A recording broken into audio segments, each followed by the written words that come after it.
I am bruised. Yes, I had a lot of bruises, but one thing I can tell you, Brother Lesedi, I'm not broken. Wonderful. I'm not broken.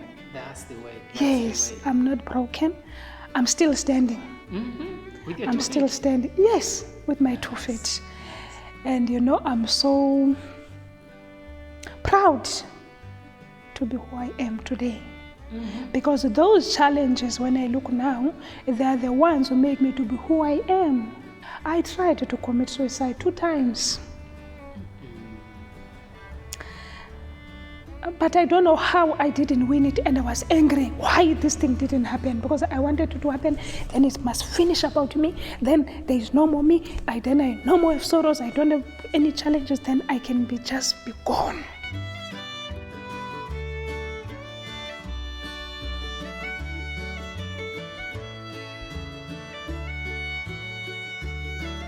Welcome to One Truth, and thank you for joining me today. And here we are building families for eternity.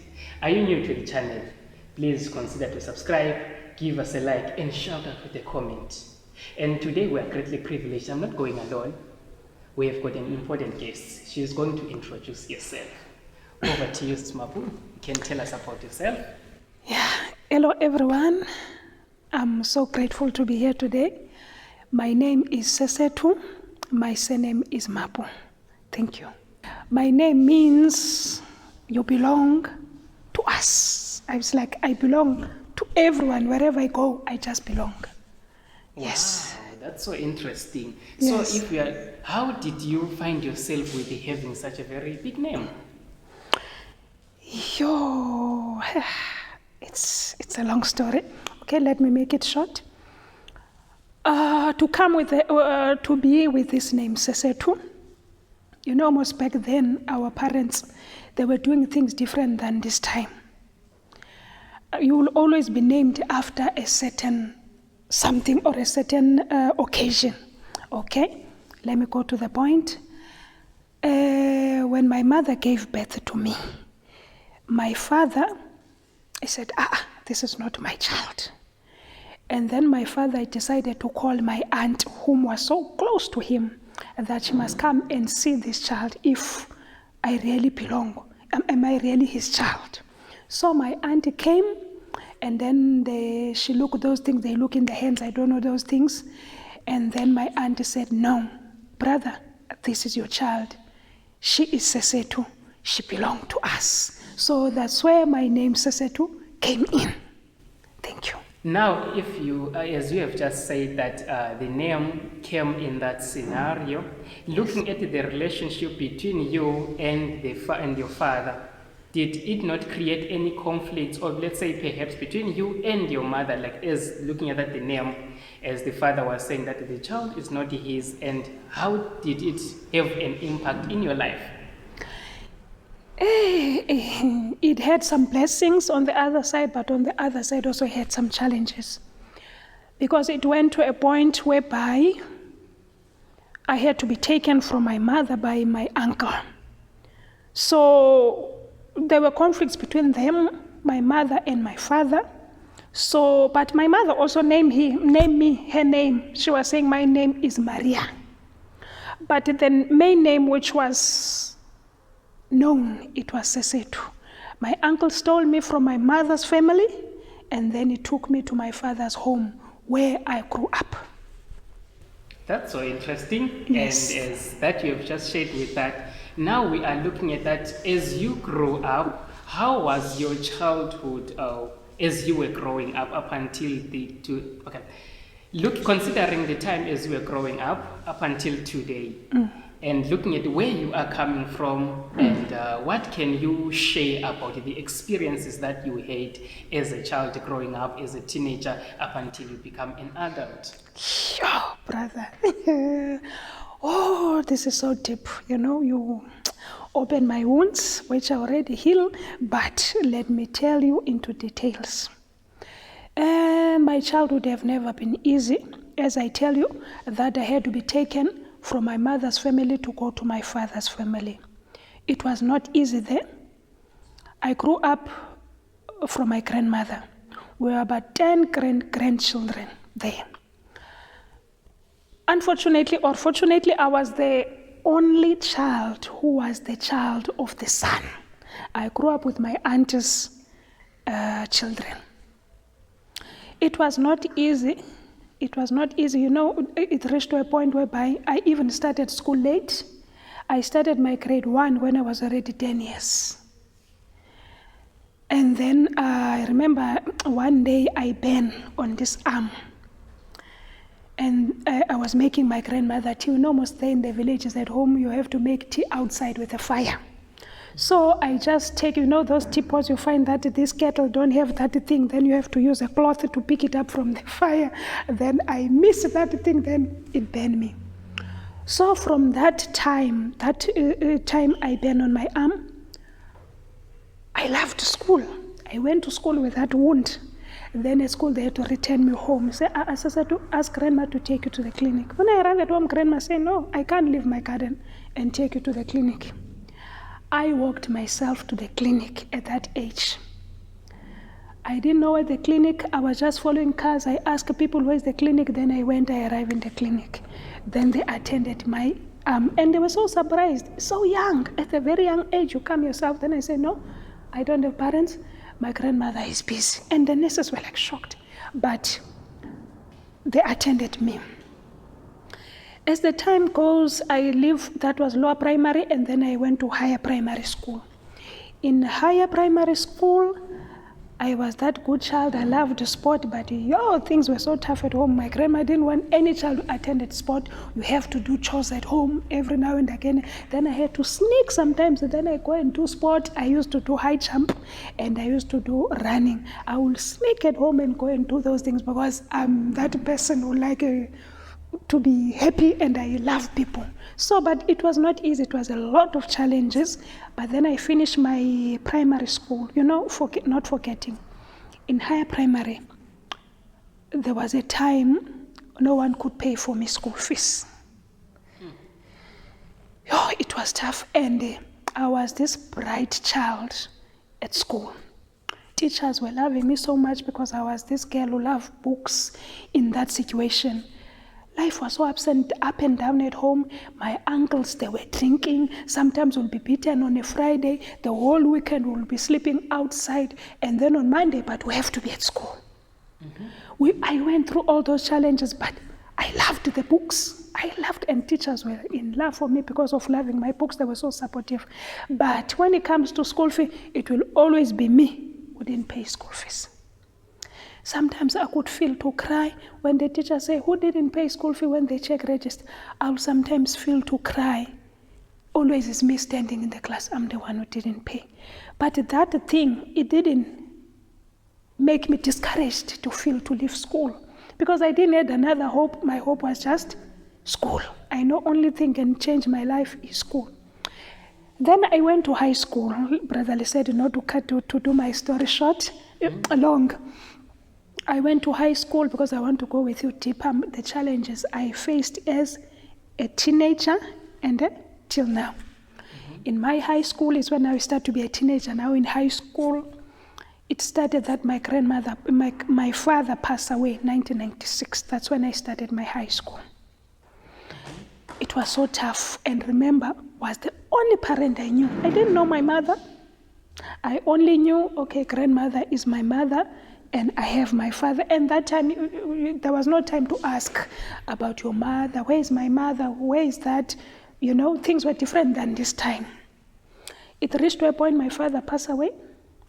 When my father passed away, now things started again from zero. No one could pay for me school fee again. It's challenging. Yes, so this thing was like following me, but I didn't give up at school. And in high school, again, teachers were loving me until they make me a prefect. In this time, they call it a prefect. At that time, I was a class rep.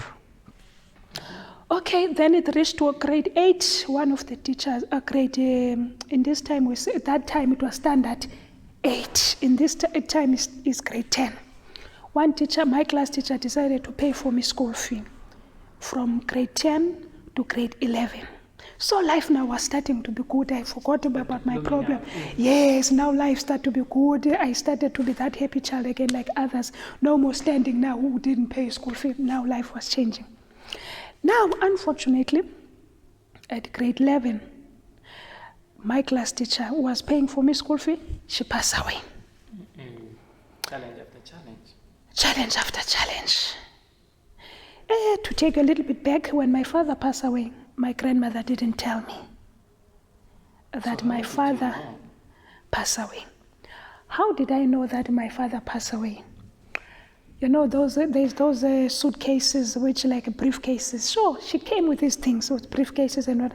Then I said, this is my father's briefcase, or this is my father's suitcase.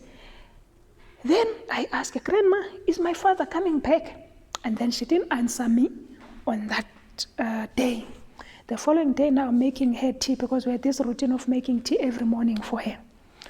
And then she said to me, sit down there. I sit down, and then she said, look here, Sesethu, your father passed away, and I don't want to see tears in your face. Because you didn't know your father, I was your parent. It choked me, that thing. And you know, my grandmother was so strict. If she says something, then you have to obey. I couldn't cry. But at grade 11, when that thing happened, my teacher passed away, all those things came back. I just faint in the class. And then I wake up, I was already in hospital with a lot of machines on top of me, everything. And then they say, you have depression.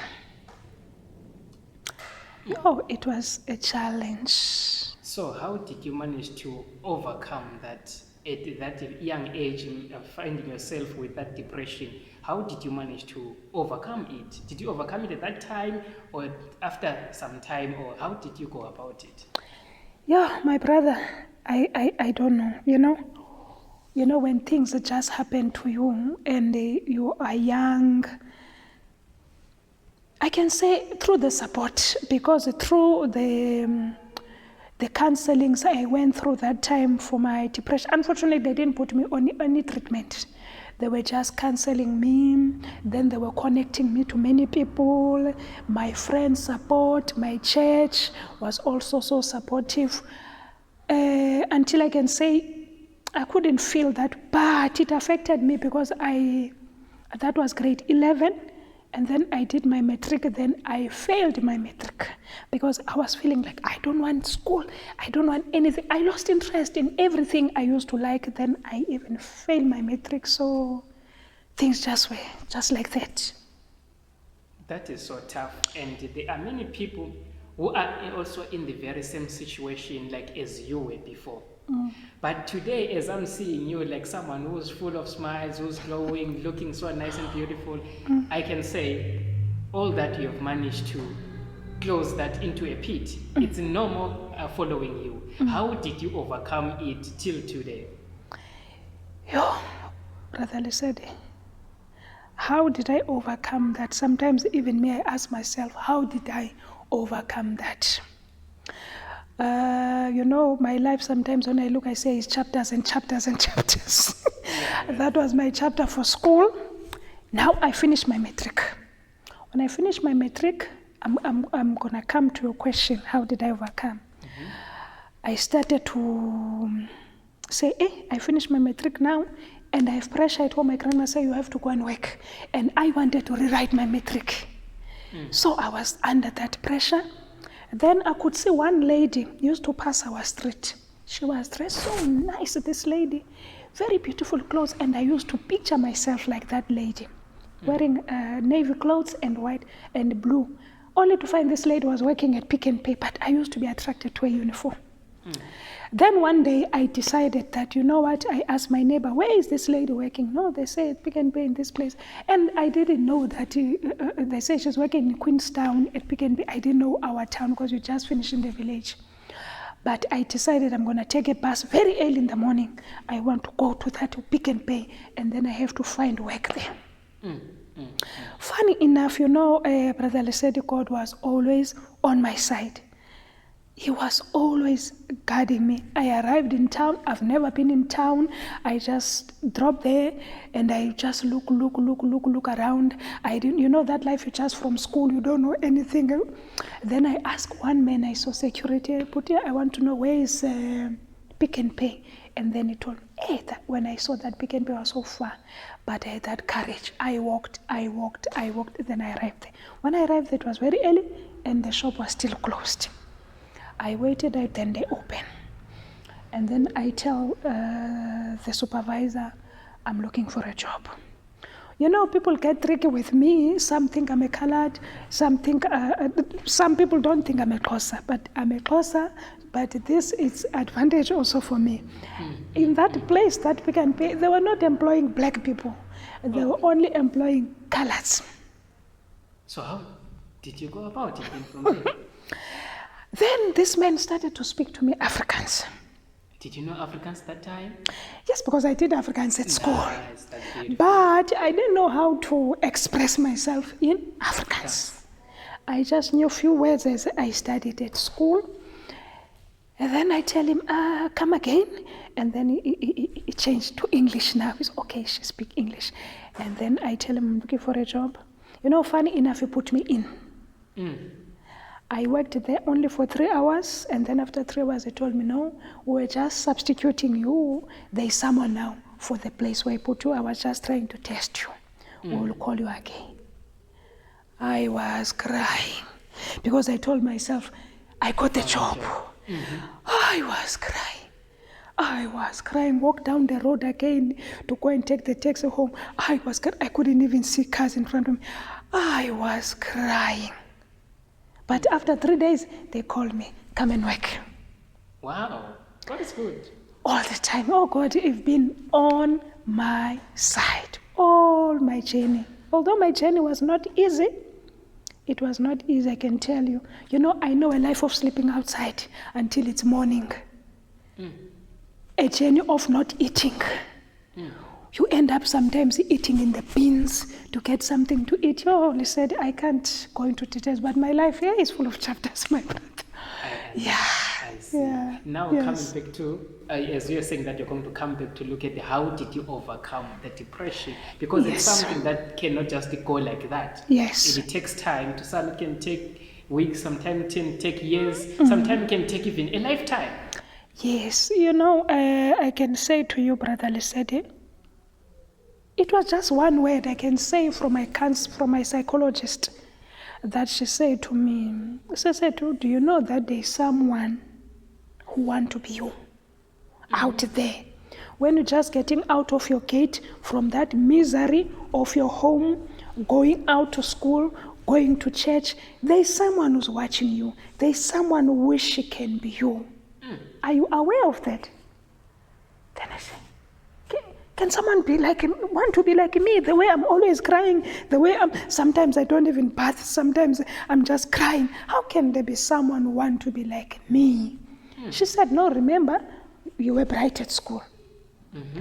Even there in the class, there's someone who wish I can be like Sesethu. Because that time, there was those number 1 and number 2, and I will always be number 2 at school. Wow, wonderful.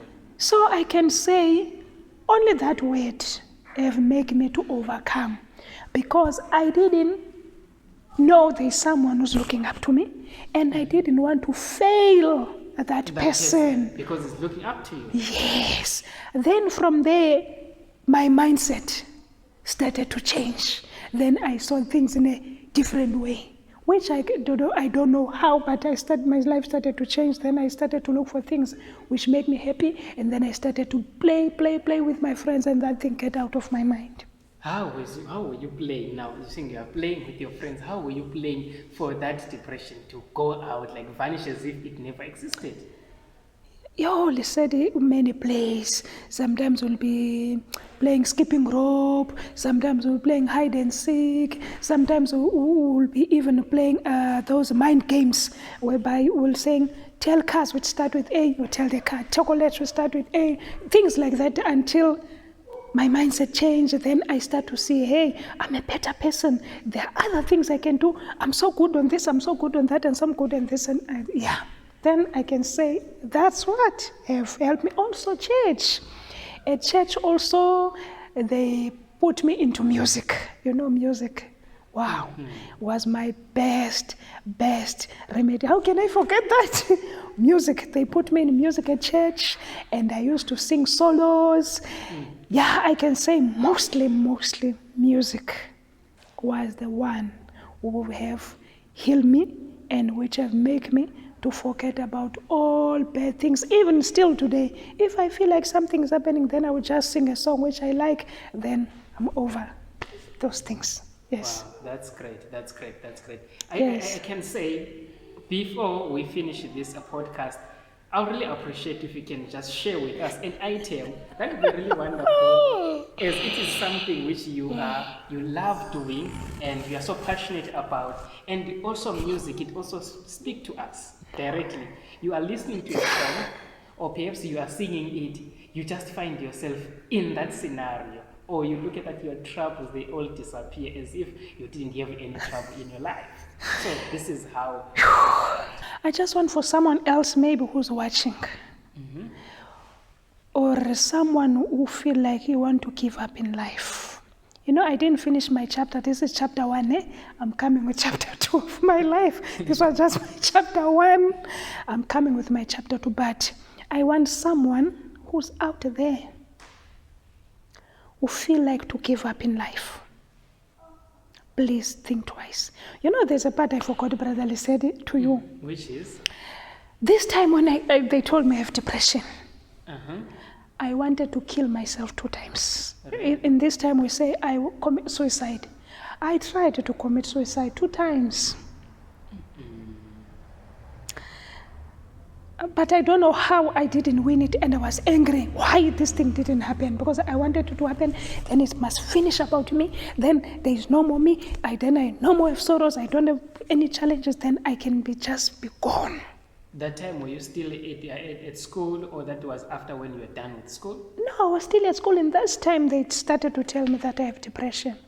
Okay. I tried to commit suicide 2 times, my brother.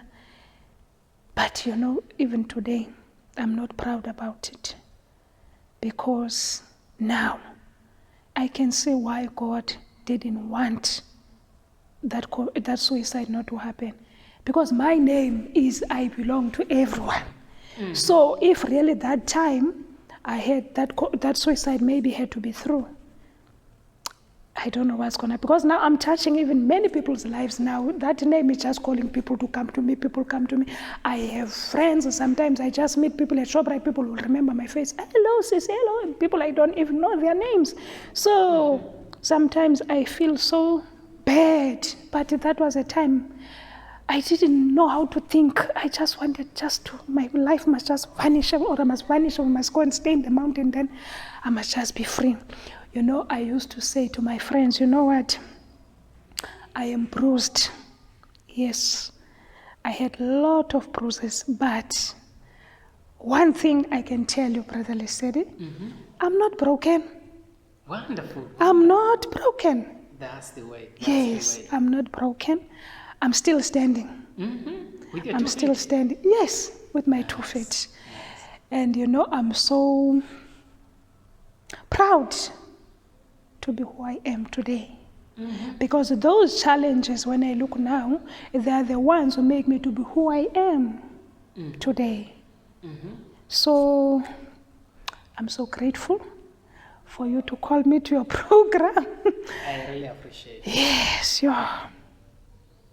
I only thank God for this, really. I really thank God. There is one scripture from the book of James, chapter 1, verse 2. It says that, brethren, count it all joy when you fall into diverse temptation, for it worketh patience in you.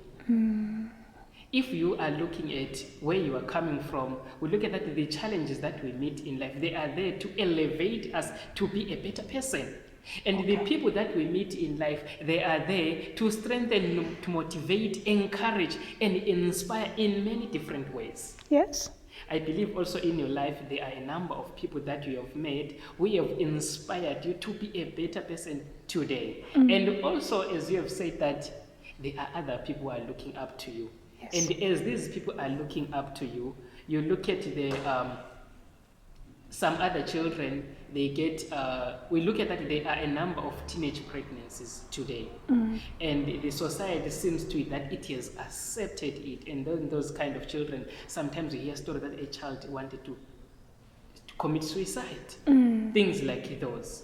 So in your own way, what do you think can be the best way that we can avoid all these kind of troubles which are affecting the families? Because mainly it starts in the family. And as you have said, like growing up without both your parents there with you. Yes. There are also other children who also are growing in the very same situation without any parent. Yes. What advice can you best give it to them? Hey, Brother Lesedi. You know what I can say is this. I think let's not focus on the problem. Or maybe let me say, maybe those kids, they have their parents. Some, they don't have their parents. Let me start with those who have their parents. Maybe I can say, we as parents, let's be friends to our children. Let's educate our children according to how we grew up. Because in our time, back then, in my age, because for the 80s, it was not easy for our parents to speak to us about a boyfriend, or even to talk about, those were taboos. But now, in this time, our children, they learn these things now from grade 7. To know all these things, which to us are still a taboo. Even now at my age, I can't sit with my sister and talk about my boyfriend. It's still a taboo. But now, in this time of our children, these children, they know these things at a very early age.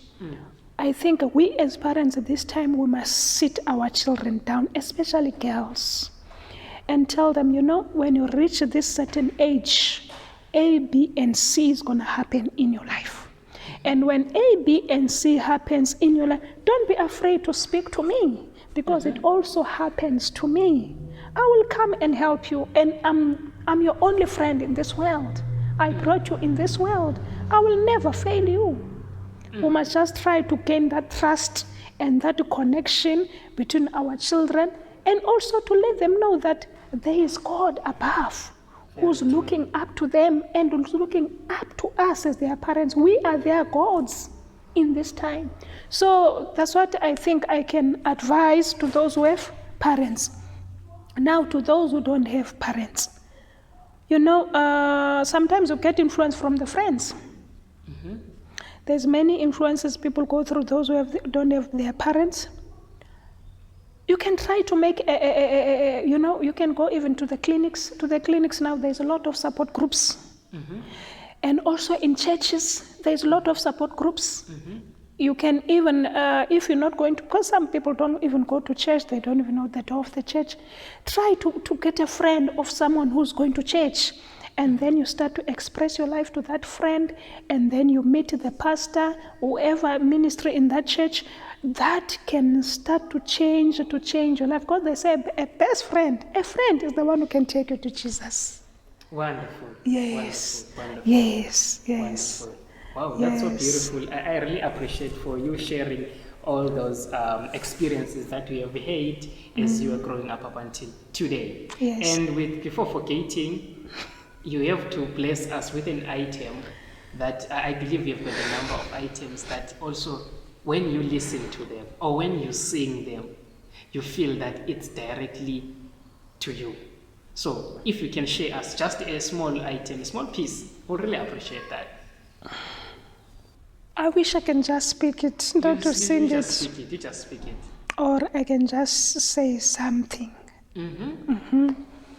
I just want to say to someone who's out there, who's watching us, you are loved. Before you were even born, remember, the Bible tells us that God loved you from your mother's womb. That's not a lie. You are loved.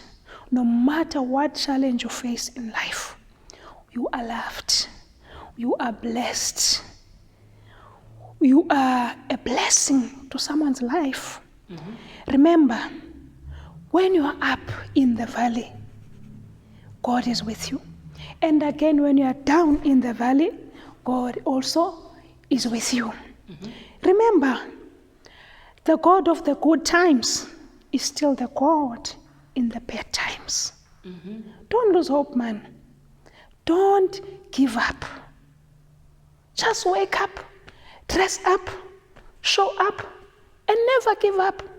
Remember, there is someone out there who's looking up to you, who want to be you, as you are loved by God. Thank you. Wow. There are a number of parents who are facing a number of challenges today, and how best can you solve them? Or if you have been in another experience, how did you manage to overcome it, especially depression?